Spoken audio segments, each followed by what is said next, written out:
Che cosa sono io? Come puoi amare te stesso quando non sai nemmeno quale versione di te sia reale? Tutti dicono che solo tu puoi davvero capire te stesso, ma come puoi comprendere qualcosa che cambia a seconda di chi ti osserva? Quando sei da solo, non sei nemmeno sicuro di chi sia quella persona. Rey viene introdotta in Neon Genesis Evangelion come la First Child, pilota dell'EVA 00. Il suo ruolo operativo all'interno della NERV è quello di combattente silenziosa, completamente subordinata agli ordini. Rey si caratterizza per un'apparente apatia emotiva, una comunicazione minimale e una quasi totale assenza di espressioni soggettive. Non manifesta desideri propri, non costruisce relazioni autentiche e sembra esistere soltanto in funzione degli altri. Questo atteggiamento non è però semplicemente una forma di introversione o trauma psicologico, è il segno di una crisi più profonda che riguarda la costituzione stessa dell'identità. Rey non sa chi è, e ciò non è una metafora esistenziale, ma una condizione concreta e letterale. Non possiede una memoria personale coerente, né una narrazione di sé che le consenta di riconoscersi come soggetto unitario nel tempo. La sua identità è eterodiretta. Esiste solo nella misura in cui viene riconosciuta dagli altri, ma non possiede una base autonoma di autodefinizione. Ella si collega così ad una questione filosofica fondamentale. Cosa rende una persona se stessa? È la continuità del corpo, della memoria, delle relazioni, o esiste qualcosa di più profondo e indefinibile? La domanda "che cosa sono io?" assume nella filosofia moderna una centralità del tutto nuova, e il punto di vista decisivo sta nella formulazione rappresentata dal pensiero di Cartesio. Mentre nella tradizione aristotelico-scolastica l'uomo veniva definito come unità sostanziale di anima e corpo, inserita in un ordine cosmico e metafisico già dato, la riflessione cartesiana sposta il baricentro della questione sull'esperienza immediata della coscienza, in particolare la coscienza di sé, e sul determinare quale sia il fondamento certo della conoscenza.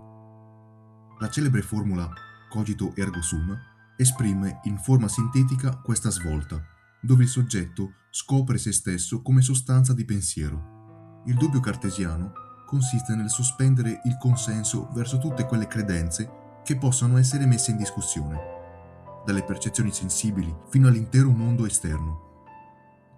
La radicalizzazione del dubbio raggiunge il suo punto massimo con l'ipotesi del genio maligno, una potenza ingannatrice capace di falsificare persino le verità matematiche e logiche.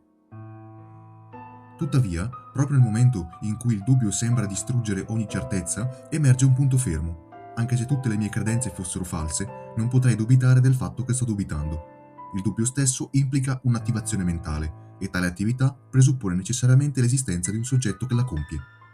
Nell'atto stesso in cui penso, colgo la mia esistenza come soggetto pensante, come una verità autoevidente che si manifesta nell'immediatezza della coscienza.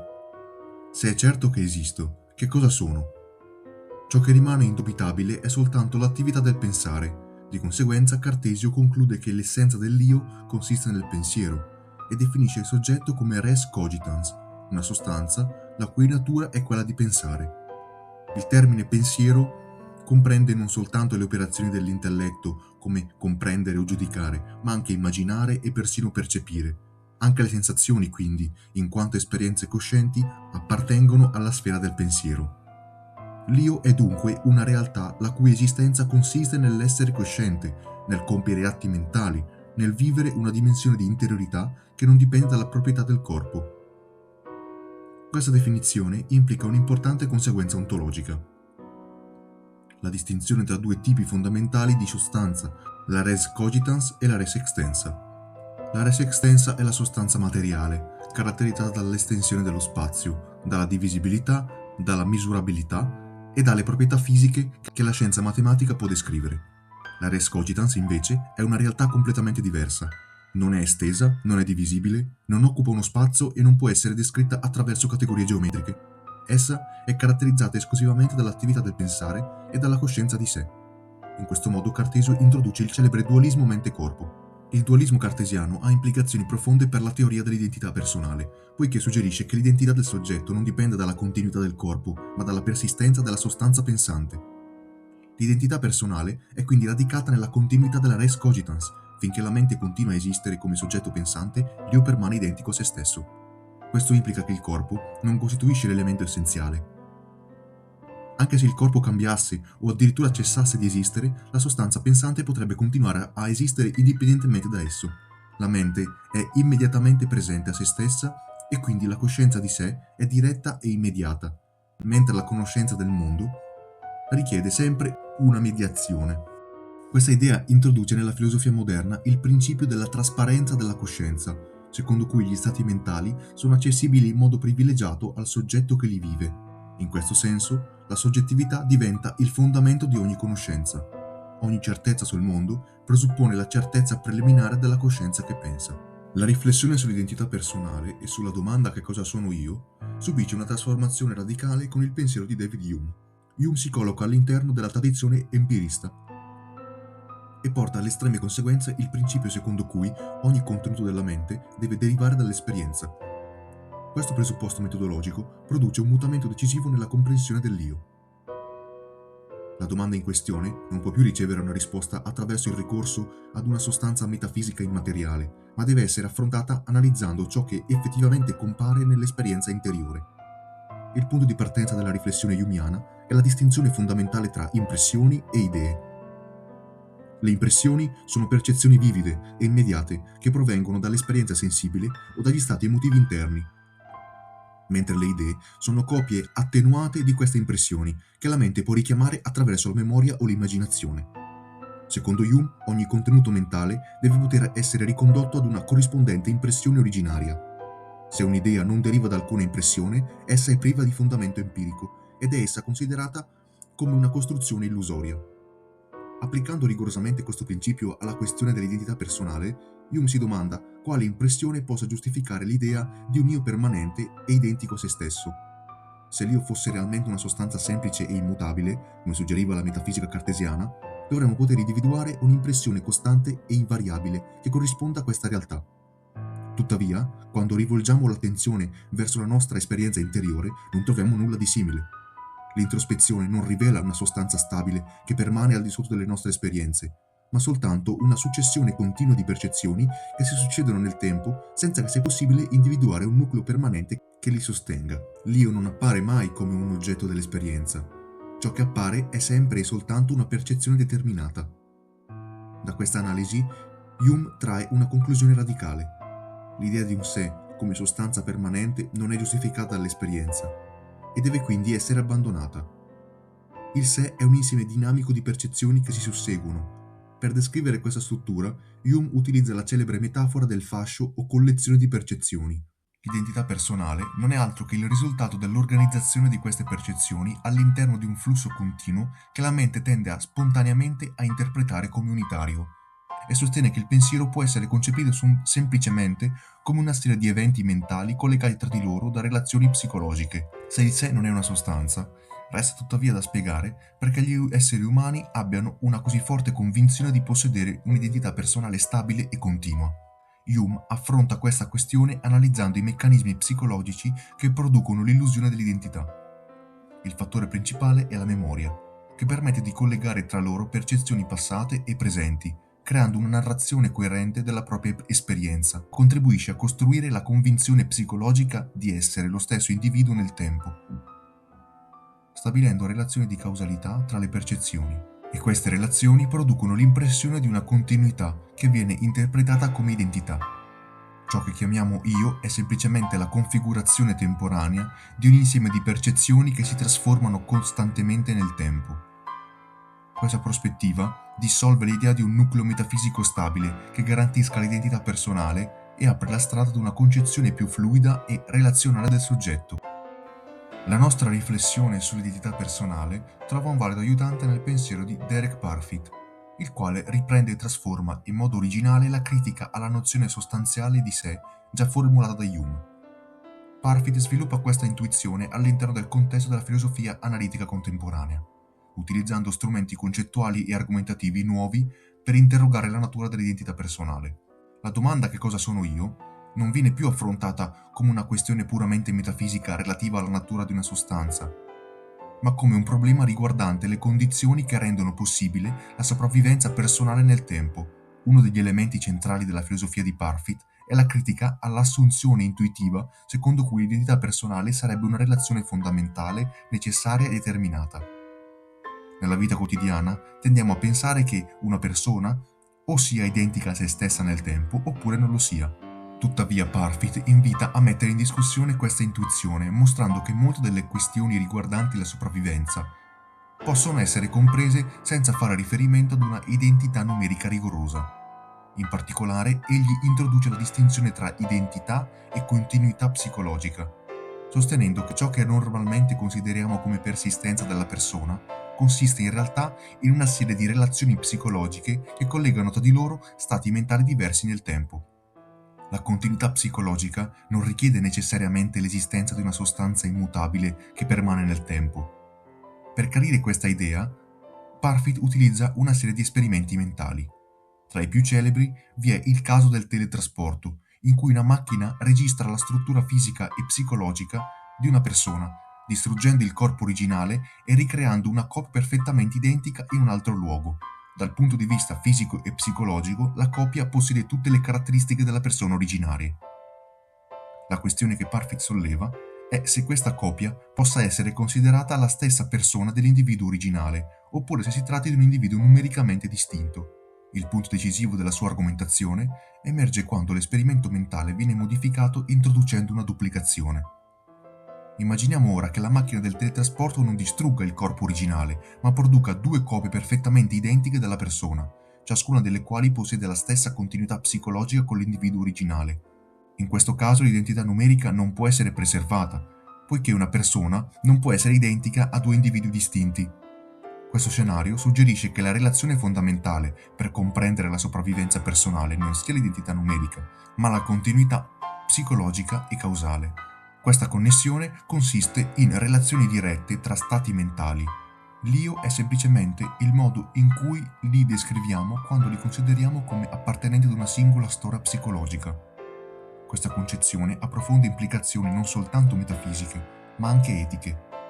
Parfit sostiene che molte delle nostre intuizioni morali sono basate sull'idea di un'identità personale forte e stabile, ma che questa idea potrebbe essere fuorviante. La preoccupazione per il nostro futuro, che costituisce la base della prudenza razionale, non deriva dal fatto che il sé futuro sia identico dal sé passato e dal sé presente, ma dal fatto che esiste una forte connessione psicologica tra i tre. Tuttavia, questa connessione può gradualmente indebolirsi nel tempo, man mano che i ricordi svaniscono e il carattere cambia.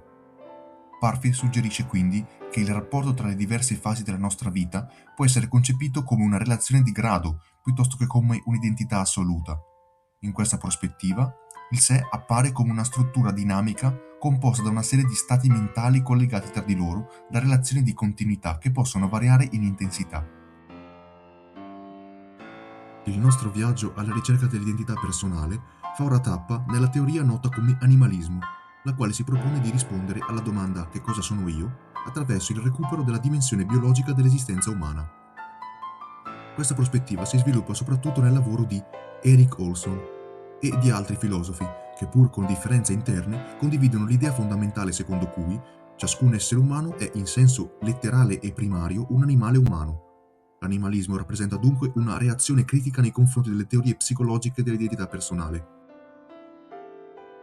Secondo gli animalisti, questa impostazione ha progressivamente oscurato una dimensione essenziale della nostra esistenza, il fatto che siamo organismi biologici viventi, e che la nostra identità nel tempo debba essere compresa principalmente attraverso la continuità della nostra vita biologica. Gli esseri umani sono organismi biologici complessi, che possiedono determinate capacità cognitive e psicologiche, ma tali capacità non costituiscono la loro identità ontologica fondamentale.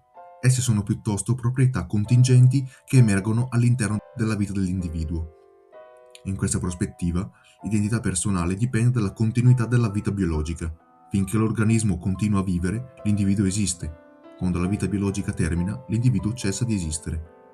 Uno degli argomenti principali utilizzati da Olson è noto come argomento dell'animale pensante.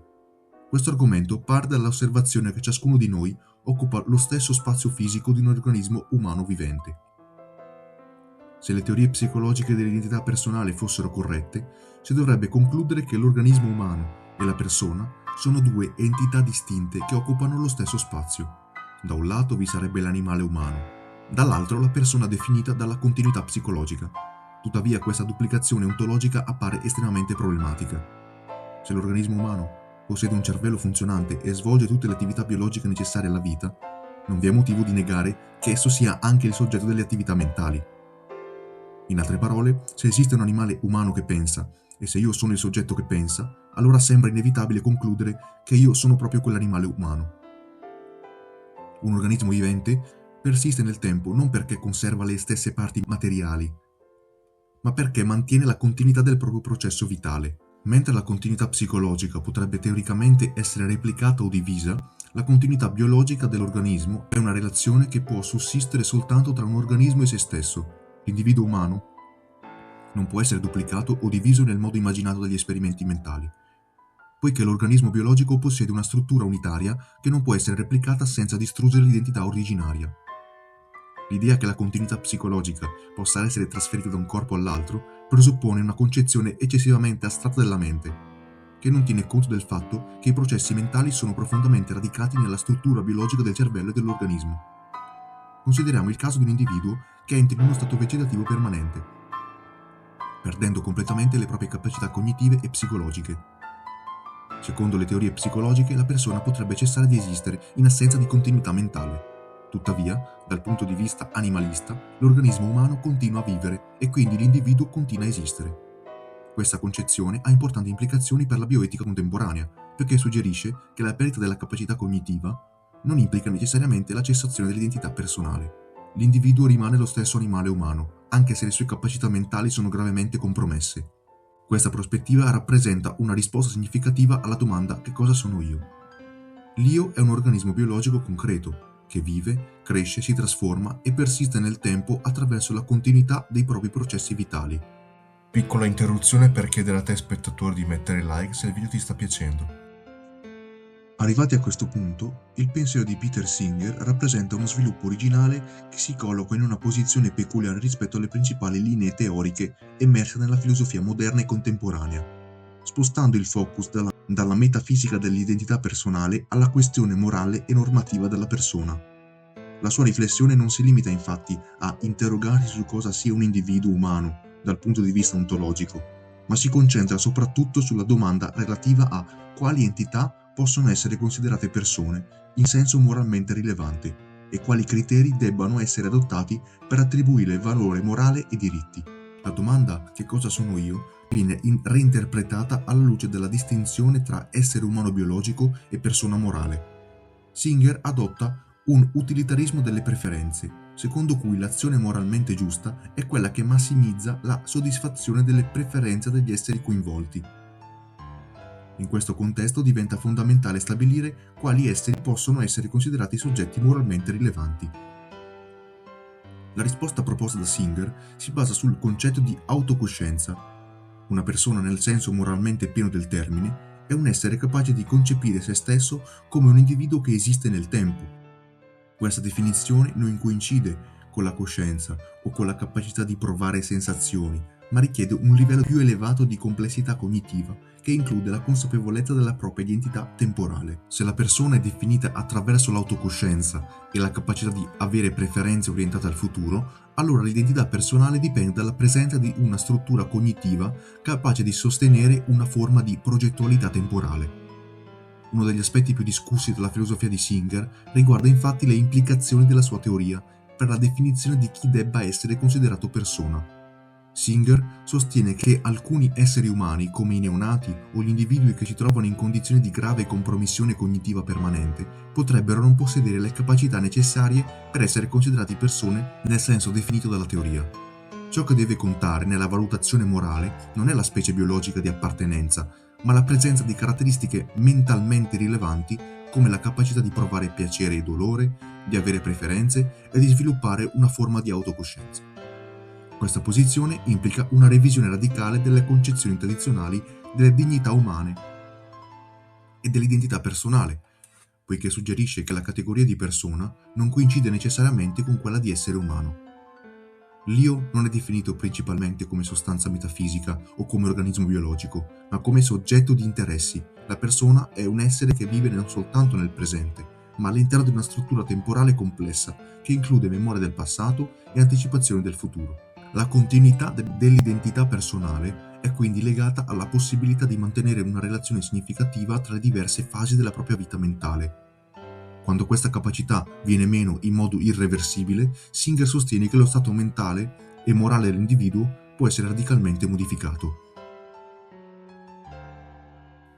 La riflessione pirandelliana sposta ora l'attenzione su un'altra dimensione fondamentale dell'identità personale, la relazione tra il soggetto e lo sguardo degli altri, tra la vita interiore e le forme sociali che la definiscono e la irrigidiscono.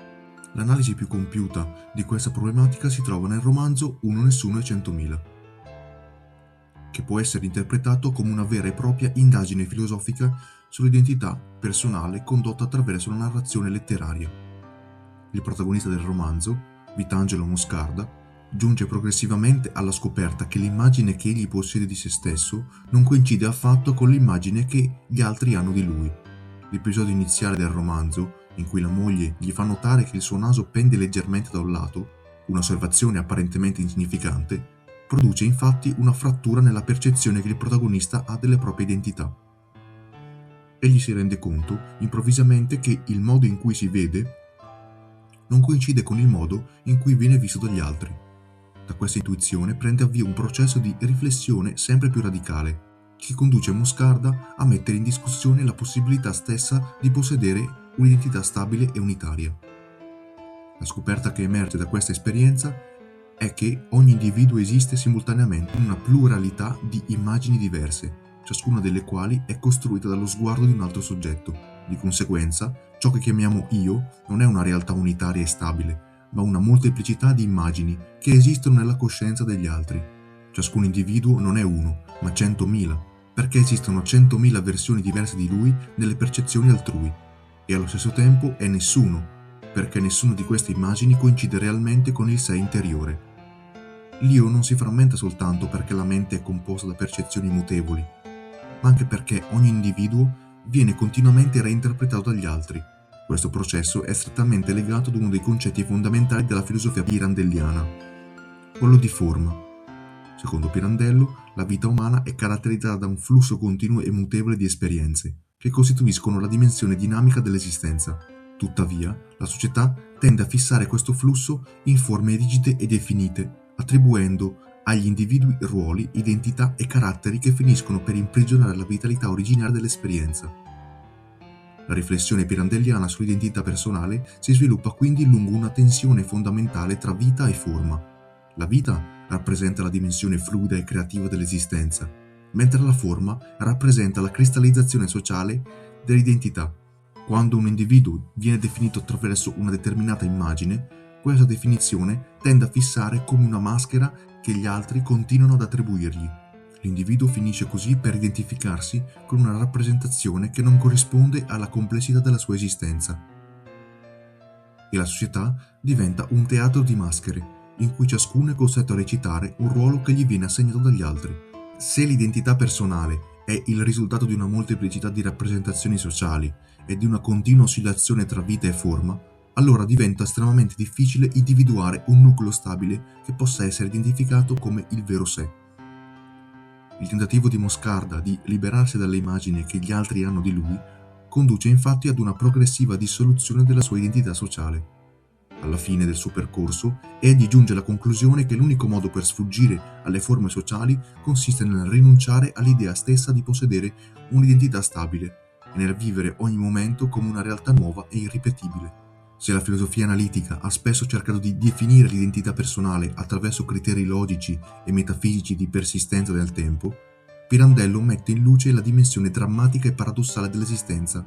L'individuo non possiede un'identità già data, ma la costruisce continuamente attraverso il confronto con le interpretazioni degli altri e attraverso la rielaborazione delle proprie esperienze. La domanda "che cosa sono io?" non può quindi ricevere una risposta definitiva, perché l'identità personale è un processo aperto e dinamico che si sviluppa nel tempo e nello spazio delle relazioni sociali.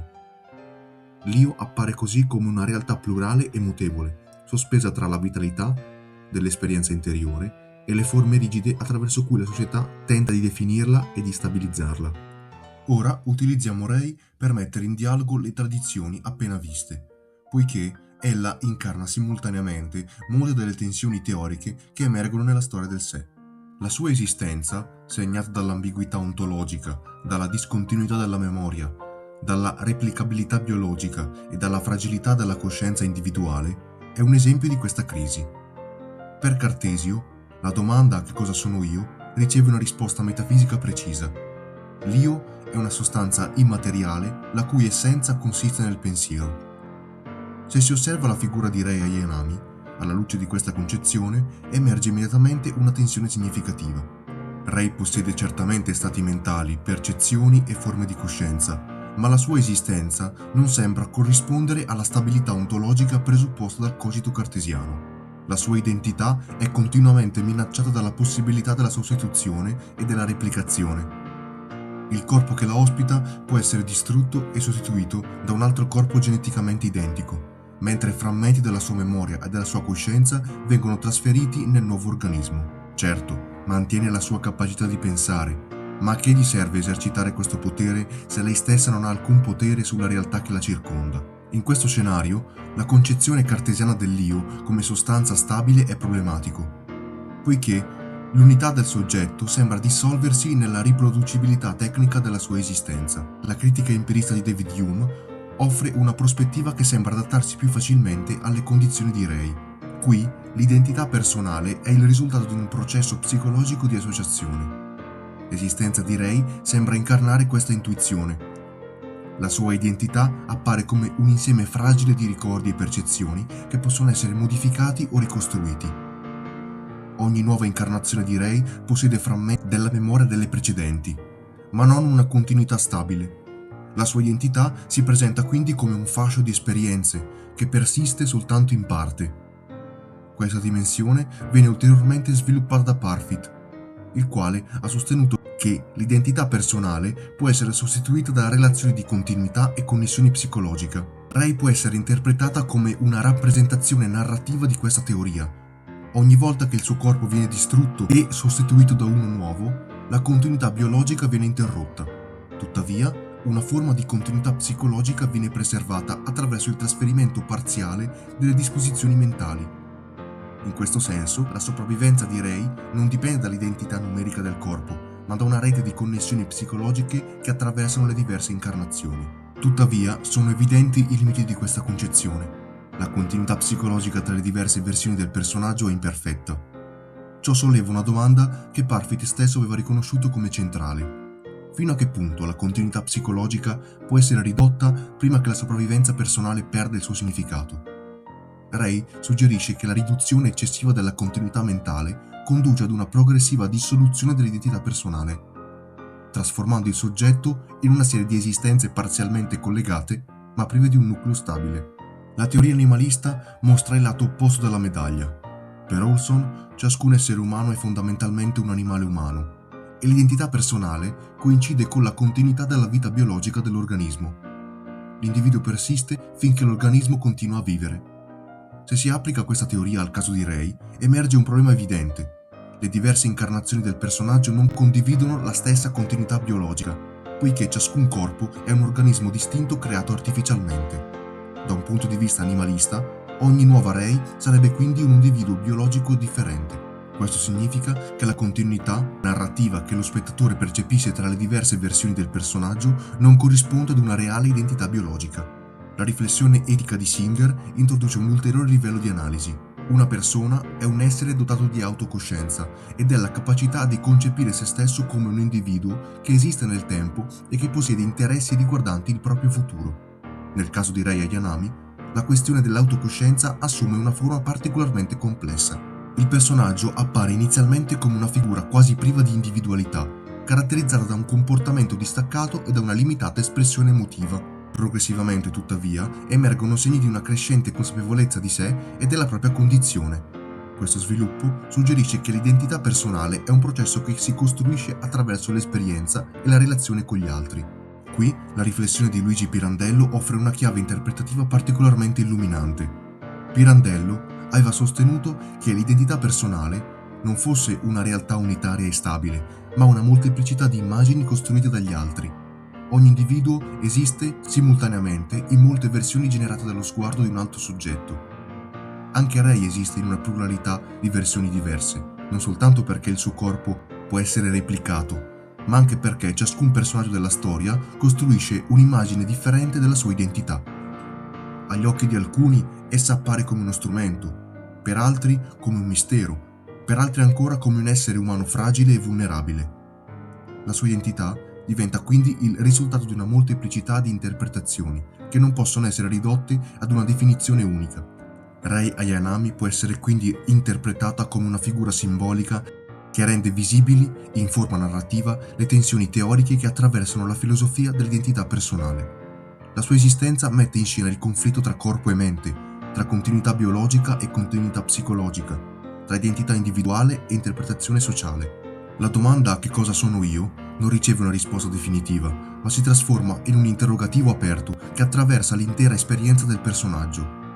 Rai appare così come una figura liminale, sospesa tra l'essere e il non essere, tra la molteplicità della sua incarnazione e il tentativo di costruire una forma di autocoscienza che possa conferire unità alla sua esistenza. In questa tensione fra frammentazione e ricerca di sé si manifesta in modo emblematico la condizione dell'identità personale nella modernità e nella cultura contemporanea. La verità è che conosci te stesso solo attraverso i ruoli che interpreti. Ti definisci in base a come gli altri ti vedono, ma non per ciò che sei davvero, perché senza un pubblico non sai chi essere.